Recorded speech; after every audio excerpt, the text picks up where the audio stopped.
As an actor, it's very different than kind of the rest of it, but it was always, be kind, work very hard. Zelda Williams revealing to E.T. the best advice her late father, Robin Williams, gave her as an actor.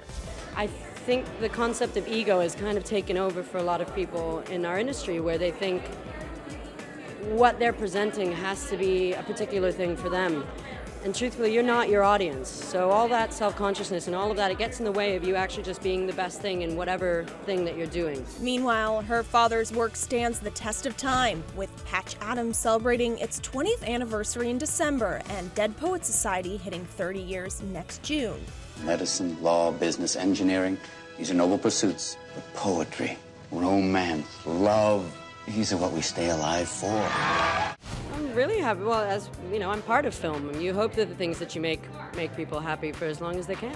E.T. was with the 29-year-old actress at the premiere of the TV movie she directed, Shrimp, at the 2018 Tribeca TV Festival at Spring Studios in New York. Shrimp is actually about the daily lives of dominatrixes who work in a professional dominatrix den.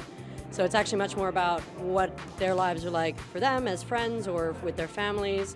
It's not as much about the clientele, which I think has been told quite a few times already. The reason I made it at all is I was actually mistaken for a dominatrix in a bar, and I was curious as to why. I didn't know what had reminded him of them in me. So I went into a den, I asked them if I could shadow, and I ended up shadowing in a den for a couple months to write this.